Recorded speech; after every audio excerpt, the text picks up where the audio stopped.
നാളെ വീണ്ടും ആതിരയെ കോടതിയിലെത്തി. അത് കഴിഞ്ഞ് വിധി വരും. വിനോദ് നിരപരാധിയാണെന്ന് തെളിയും. ആതിരയ്ക്ക് സ്റ്റേറ്റിന് പുറത്ത് എന്റെ കമ്പനിയുടെ ഒരു സ്ഥാപനത്തിൽ ഇവളുടെ വിദ്യാഭ്യാസത്തിനനുസരിച്ചുള്ളൊരു ജോലി ഏർപ്പാടാക്കിയിട്ട് ഇവളെ ഞാൻ അങ്ങോട്ടേക്കായി. ഇവൾക്ക് എല്ലാത്തിനോടൊരു പേടിയാണ് മദർ. കുട്ടി ധൈര്യമായിട്ടിരിക്കും. ഈ മഠത്തിൽ കയറി ആരും കുട്ടി ഉപദ്രവിക്കാൻ വരില്ല. സിസ്റ്റർ ഒന്നിങ്ങ് വരും. എന്താ മദർ? ഇത് ആതിര. ഇവളെ സിസ്റ്ററിന്റെ റൂമിലോട്ട് കൂട്ടിക്കൊണ്ട് പോയി 2-3 ദിവസം ഇവളിവിടെ ഉണ്ടാവും. പിന്നീട് പോകും. ശരി മദർ. ആതിര വരൂ. ആതിര ചെല്ലും. പിന്നെ പറഞ്ഞതൊക്കെ ഓർമ്മയുണ്ടല്ലോ. വരൂ. ഇവളെ പറ്റി ആരോടൊന്നും പറയണ്ടെന്ന് ഒരു മുന്നറിയിപ്പ് കൊടുത്തിരുന്നു. താൻ രക്ഷപ്പെടുന്ന ലക്ഷണമാണല്ലോ കാണുന്നത്. എന്താ സാറേ? തന്നെ നാളെ കോടതിയിൽ ഹാജരാക്കാനുള്ള കോർട്ട് ഓർഡർ വന്നിട്ട്. ആണോ സാർ? തനിക്കെതിരെ മൊഴികൊടുത്ത പെണ്ണ് നേരിട്ട് കോടതിയിൽ ഹാജരായി. താൻ നിരപരാധിയാണെന്ന് പറയുമെന്നൊക്കെയാണ് കേൾക്കുന്നത്. ആരുടെ കയ്യിൽ നിന്ന് പണം വാങ്ങി അവളെ കൊണ്ട് വീട്ടുകാർ ചെയ്യിപ്പിച്ചത്. സാറിന്റെ തമാശ പറയുമ്പോഴാണോ? തമാശയല്ല, സത്യമാ ഞാൻ പറഞ്ഞു. തന്റെ ഏട്ടൻ മഹേഷ് ആരുടെ കയ്യിൽ നിന്ന് അവളെ മോചിപ്പിച്ചോണ്ട് വന്നത്. നാളെ കോടതിയിൽ ഹാജരാവാൻ തയ്യാറായിക്കും. അവള് തന്നെ തിരിച്ചറിയും. താൻ നിരപരാധിയാണെന്ന് അതിജീവിത പറഞ്ഞ താൻ രക്ഷപ്പെട്ടോ. എന്തു പറയാനാണ്? ഇത്രയും കാലം ജയിൽ ജീവിതം അനുഭവിക്കണമെന്ന് തലയിൽ എഴുതിയിട്ടുണ്ടെങ്കിൽ അത് അനുഭവിച്ചേ പറ്റേ. ഇവ രക്ഷിച്ചു കരുതിയാൽ മതി. നീ ഇവിടെ നിൽക്കായിരുന്നു. ഞാൻ ഊറിപ്പോയി നോക്കി. എന്താ യശോദേച്ചി?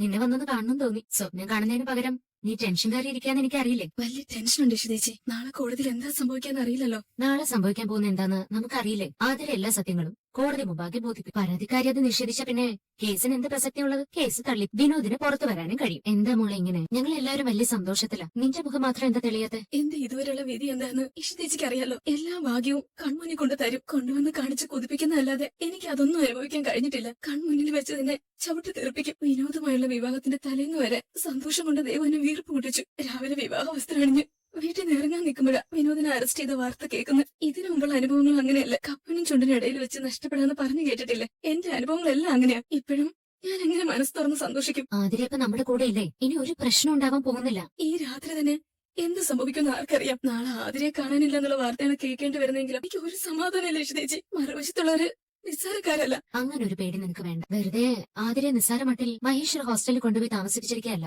മഹേഷും അഡ്വക്കേറ്റും വേണ്ട മുൻകരുതലൊക്കെ എടുത്തിട്ടുണ്ട്. എന്റെ മോളെ നീ പേടിക്കാതിരിക്കുക. മഹേഷ് മണ്ടനൊന്നും അല്ല. വിനോദിനെ പുറത്തിറക്കാൻ ജീവൻ പണയപ്പെടുത്തിയുള്ള ശ്രമങ്ങളാ മഹേഷ് നടത്തിയത്. മഹേഷ് എടുത്ത എഫേർട്ട് പാഴായി പോകില്ല. ആതിരയ്ക്ക് കോടതിയിൽ പറയേണ്ട കാര്യങ്ങൾ അവളെ കൊണ്ട് വക്കീല് റെക്കോർഡ് ചെയ്ത് എടുത്തിട്ടുണ്ട്. ഈ കളി നമുക്ക് ജയിക്കാനുള്ളതാ. ഇനിയെങ്കിലും നിന്റെ മുഖം ഇഷിതീച്ചും തെളിഞ്ഞു കാണട്ടെ. ഞാൻ വല്ലാതെ നിരാശയിൽ മുങ്ങിപ്പോയ കാലം കടന്നുപോയത്. എനിക്ക് ഒരു പ്രതീക്ഷയില്ലായിരുന്നു. മഹേശ്വരൻ എനിക്കെല്ലാം മടക്കി തരാൻ പോവുക. എത്ര ജന്മം കൊണ്ടും മഹേശ്വരനോടുള്ള കടപ്പാട് തീരില്ല. നിന്റെ പറച്ചില് കേട്ടാ തോന്നും മഹേഷിന് വിനോദ് ആരുമല്ലെന്ന്. വിനോദ് വന്നാലുടൻ നിങ്ങളുടെ വിവാഹം നടത്തണം. അതിന് വലിയ ആഘോഷമായിട്ടൊന്നും വേണ്ട. ഒരു താലികെട്ട് എത്രയും വേഗം എനിക്ക് നിന്നെ വിനോദിന്റെ കയ്യിൽ ഏൽപ്പിക്കണം. അത് എന്റെ ഏറ്റവും വലിയ സ്വപ്നോ, എന്റെ ഏറ്റവും വലിയ സന്തോഷവും അതന്നെ. എന്റെ അനിയത്തിയെ എനിക്ക് സുമംഗലിയായിട്ട് കാണണം. ഇഷ്ടതിച്ചിടെ സന്തോഷം ഞങ്ങൾക്കും കാണണം. കുറച്ചുകാലം ജയിൽവാസമൊക്കെ ആയതുകൊണ്ട് വിനോദിന്റെ സ്വഭാവം പരുക്കനായി കാണുമെന്ന് എനിക്ക് സംശയം. കാണാൻ പോകുമ്പോഴൊക്കെ ആദ്യമുള്ള അടുപ്പം ഇഷ്ടമൊന്നും വിനോദിനെ പിന്നീട് കണ്ടിട്ടില്ല. നിന്നെ അകറ്റി നിർത്താനും അതിലൂടെ നീ ഒഴിഞ്ഞു പോവാനും വിനോദ് ബോധപൂർവ്വം ചെയ്തതായിരിക്കും. അല്ലാതെ വിനോദ് പരുക്കനായി തീർന്നതൊന്നുമല്ല. ഒരു പ്രതീക്ഷയില്ലാതെ നീ കാത്തിരിക്കേണ്ടെന്ന് കരുതി കാണും. സ്നേഹമുള്ളവർക്ക് അതിനേക്കാൾ ആരെയും ബന്ധിച്ചിടില്ല. വിനോദ് ഇതിനോടകം നിന്നോട് പറഞ്ഞിട്ടുണ്ടാവില്ലേ മറ്റൊരു വിവാഹം കഴിച്ച് ജീവിക്കാൻ. നീ പിന്നോട്ട് പോവാതെ നിന്നു. നിനക്ക് വിനോദിനോട് തോന്നിയ സ്നേഹത്തിന് പത്തരമാറ്റിന്റെ പരിശുദ്ധിയാണെന്ന് വിനോദ് തിരിച്ചറിയുക. എനിക്കതറിയാം ചേച്ചി. ഇനിയും സംശയം ഉണ്ടെങ്കിലേ കാത്തിരുന്നാള് നാളെന്ന് വന്നോട്ടെ. രണ്ടാളും കണ്ണിൽ കണ്ണിൽ നോക്കി അല്പനേരം ഇരുന്നാ മതി. പരുക്കൻ സ്വഭാവക്കാരന്റെ മനസ്സേ വെണ്ണ പോലെ ഒരുങ്ങുന്നത് കാണാം. എന്നാലേ എന്റെ മോള് ഒരുപാട് മഞ്ഞു കൊള്ളണ്ട. മോനെ, നീ ആതിരയെ കൊണ്ട് നിർത്തിയ സ്ഥലം സുരക്ഷിതല്ലേ? അച്ഛനാണെങ്കിൽ ഒരു സമാധാനം. അവളെ ഇവിടെ നിർത്തുന്നായിരുന്നല്ലോ അച്ഛന് ടെൻഷൻ. അവളെ ഇവിടെ നിന്ന് മാറ്റി താമസിപ്പിക്കുന്നതാണ് നിങ്ങൾക്ക് ഇഷ്ടമെന്ന് ഞാൻ കരുതി. ആതിര തന്നെ പറഞ്ഞതല്ലേ അവളെ ഏതെങ്കിലും ഹോസ്റ്റലിൽ കൊണ്ടുപോയി താമസിപ്പിക്കാൻ. അല്ലാതെ നമ്മളായിട്ട് പറഞ്ഞതല്ലോ. ഇന്നലെ നടന്ന ചർച്ചകളൊക്കെ റൂമിലിരുന്ന് അവളും കേട്ടുകയാണ്. അവള് കാരണം നമുക്കൊരു ദോഷം വരരുതെന്ന് അവള് കരുതി. എന്തൊരവസ്ഥ ആ കുട്ടിയുടെ നമ്മൾ ഓർത്ത് നോക്കണം. അവളെ ജീവനോടെ തിരിച്ചു കിട്ടിയത് നമ്മുടെ ഭാഗ്യമായിട്ട് വേണം കരുതാൻ. മീഡിയയിൽ വാർത്ത വരുന്നു. മിനിസ്റ്റർ അൻസാരിദാസ് നിന്നെ വിളിക്കുകയോ ഭീഷണിപ്പെടുത്തുകയോ മറ്റോ ചെയ്തോ? അയാൾ അതിനുള്ള ധൈര്യമൊന്നും കാണിക്കില്ല. ഈ കേസിന്റെ സൂത്രധാരൻ അയാളാണെങ്കിലും അയാളെ പ്രതിസ്ഥാനത്ത് കൊണ്ടുവരാനുള്ള തെളിവൊന്നുമില്ലെന്ന വക്കീല് പറയും. അല്ലെങ്കിൽ അൻസാരി ദാസ് തന്റെ മുന്നിൽ വന്നിട്ടുള്ളതായിട്ട് ആതിര.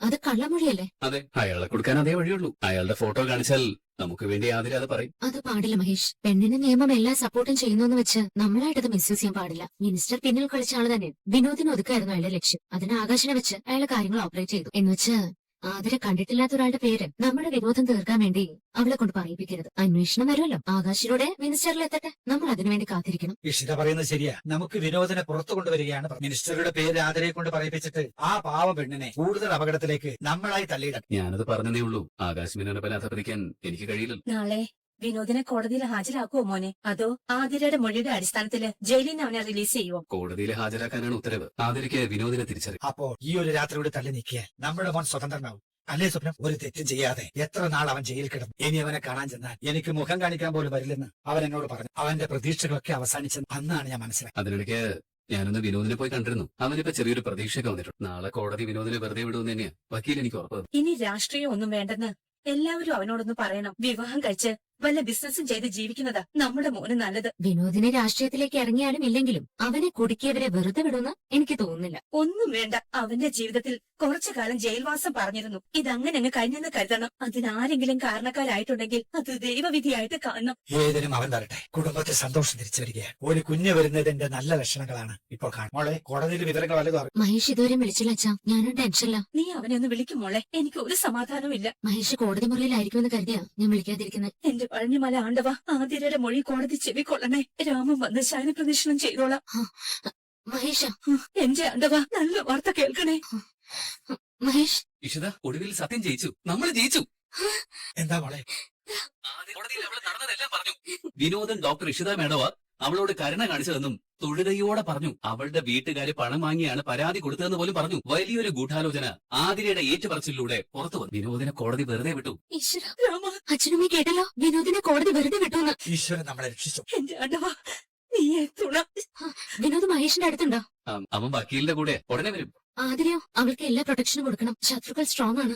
ഇനി ഒരുത്തിനും അവളെ തൊട്ടിട്ട് വേണ്ടേ. ആതിരെ സേഫ് ആയിട്ട് ഇരുത്തിയിട്ടുണ്ട്. ഞാൻ അവളെ ഹോസ്റ്റലിൽ എത്തിച്ചിട്ട് വീട്ടിലേക്ക് വരും. മിനിസ്റ്ററുടെയും ആകാശിന്റെയും പങ്ക് പുറത്തു വന്നോ? ആതിരയ്ക്ക് മിനിസ്റ്ററുടെ പേര് എങ്ങനെ പറയാൻ കഴിയും? ആകാശിനെ വെച്ചല്ലേ അയാൾ കളിച്ചത്. അയാൾ രംഗത്ത് വന്നിട്ടില്ല. പക്ഷേ ആകാശ് മേനോന്റെ പേര് അവൾ പറഞ്ഞിട്ടുണ്ട്. വീട്ടുകാരെ വന്ന് കണ്ടത് ആകാശ് മേനോനാണെന്ന് അവൾ ഉറപ്പിച്ച് പറഞ്ഞു. കോടതി പുതിയൊരു അന്വേഷണത്തിന് ഉത്തരവിട്ട് കഴിഞ്ഞു. അതിൽ ആകാശ് കുടുങ്ങുക തന്നെ ചെയ്യും. താൻ ഫോൺ വെച്ചു. മീഡിയ ആതിരെ അന്വേഷിച്ച് വരുന്നു. ശരി. ആകാശിനെ വെറുതെ വിടരുത്. എന്റെ മോൻ ചെയ്യാത്ത തെറ്റിന് അനുഭവിച്ച ശിക്ഷയുടെ 10 മടങ്ങ് അവൻ അനുഭവിക്കണം. വിനോദ് കൂട് തുറന്നു വിട്ട സിംഹത്തെ പോലെയാണ് വരാൻ പോകുന്നത്. ആകാശ് മേനോനെ അവൻ കടിച്ചു കീറും. ഇപ്പോൾ എന്റെ പേടി അതാ. മോൾ അവൻ അടക്കി നിർത്തണം. നിനക്കേ അതിന് പറ്റൂ. ചോര വെച്ചുള്ള കണക്ക് തീർക്കലിന് വേണ്ട. അല്ലാതെ വേണം അവനോട് കണക്ക് തീർക്കും. ആദ്യം വിനോദിന് വന്നോട്ടെ അച്ഛാ. നീ വേഗം ഈ വിവരം 100-ൽ വിളിച്ചു പറ. അവിടെയുള്ളവർക്ക് ജീവൻ വീഴട്ടെ. ഞാൻ കുറച്ച് മധുരം ഉണ്ടാക്കാം. ഒട്ടും കുറക്കട്ടെ സ്വപ്നം. പാൽപ്പായസം തന്നെ ആയിക്കോട്ടെ. അതിലൊരു പങ്ക് 100-ൽ കൊടുക്കും. അത് തന്നെയാ എന്റെ മനസ്സിൽ. അച്ഛൻ ശയന പ്രദക്ഷിണത്തിന് തയ്യാറായിരിക്കും. സന്തോഷത്തോടെ ഞാനത് ചെയ്യും മോളെ. ഞാൻ ഇവരെ സുജയ് വിളിച്ചെന്ന് പറയട്ടെ. ശരി. പാണ്ഡവാ, ഏട്ടാ, എന്ത് പറയണമെന്ന് എനിക്കറിയില്ലടാ. ഏട്ടനൊരു യുദ്ധത്തിൽ ജയിച്ചു. ഏട്ടൻ ഇത്ര എഫോർട്ട് എടുത്തില്ലായിരുന്നെങ്കിൽ ഞാൻ ശിക്ഷിക്കപ്പെടായിരുന്നു. ആതിരെ മെന്റൽ പേഷ്യന്റ് ആക്കാനുള്ള ശ്രമമായിരുന്നു അൻസാരിദാസിന്റേത്. എന്റെ ചോര ഞാൻ കൈവിടുമെന്ന് നീ കരുതിയോ? കുറച്ചു കാലം ഏട്ടനൊന്ന് വീണുപോയി. ഏട്ടൻ മുന്നിൽ നിന്നേ ഉള്ളൂ. എന്നെ ആകാശിലൂടെ ആതിരയുടെ മുന്നിൽ എത്തിച്ചത് നിന്റെ.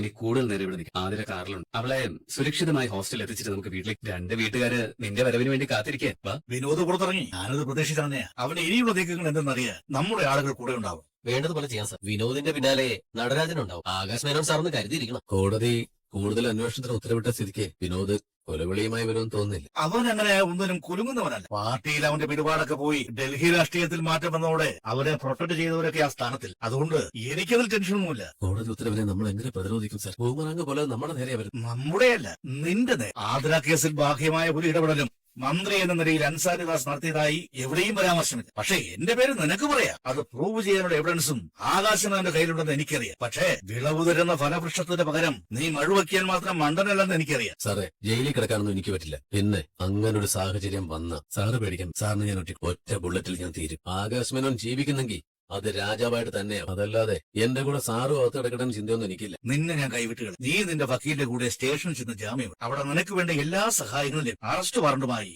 ഒരു പോലീസുകാരൻ നിന്റെ വീട്ടുമുറ്റത്ത് വരും. ഇനി ഈ കേസിന് സംഭവിക്കാൻ പോകുന്നു ഞാൻ പറയാം. ആ പെണ്ണിനെ ഇനി ഈ നാട്ടിൽ ജീവിച്ചു പോകാൻ കഴിയുമെന്ന് നിനക്ക് തോന്നുന്നു. മഹേഷ് കേസിന്റെ പേരില് അവളെ ഇനി ഇവിടെ നിർത്താനൊന്നും തയ്യാറാവും. അവളുടെ ജീവൻ അപകടത്തിലാവുമെന്ന് മഹേഷിനും ആതിരയ്ക്കും അറിയാം. വിനോദിനെ പുറത്തിറക്കുക എന്ന ഒറ്റ ഉദ്ദേശമേ മഹേഷിനും. എന്റെ ഊഹം ശരിയാണ്. മഹേഷ് അവൾക്ക് സുരക്ഷിതമായി ജീവിക്കാൻ കഴിയുന്നു. ദൂരെ എവിടെയെങ്കിലും ഒരു ഷെൽട്ടർ ഒരുക്കി അവളെ അങ്ങോട്ടായി. കേസിന്റെ പേരും പറഞ്ഞ് ഇനി അവൾ പേടിച്ചിങ്ങോട്ട് വരും. അതുമാത്രമല്ല, ആ പെണ്ണിനെ ഇവിടെ കൊണ്ടുവന്ന് ആ റിസ്ക് ഏറ്റെടുക്കാൻ മഹേഷൻ തയ്യാറാവും. അവനെ അങ്ങനെ ഞാൻ വിശ്വസിക്കില്ല സാർ. മഹേഷിനെ കുടുംബത്തോടെ തകർത്ത് കളയാൻ ഒരു പദ്ധതി ഞാൻ പ്ലാൻ ചെയ്തിട്ടുണ്ട്. മഹേഷിന് ജനിക്കാൻ പോകുന്ന കുഞ്ഞ എന്റെ ടാർഗറ്റ്. ജയിലടിക്കുള്ളിൽ കിടന്ന പെണ്ണെ തളർത്താതിരുന്നത് സരിദാസിന്റെയും ആകാശിന്റെയും മുഖങ്ങളായിരുന്നു. പക്ഷെ ഇനിയുള്ള ഓരോ ചുവടുകളും ആളെന്ന് കുറിച്ച് ആകാശ് അവരെ എത്രത്തോളം ചവിട്ടി താഴ്ത്താൻ ശ്രമിക്കുന്നോ അതിന്റെ ഇരട്ടി ഉന്നതിയിലേക്കാ അവര് പോകുന്നത്. ആകാശിന്റെ രോമത്തിൽ പോലും ആരും തൊടില്ല.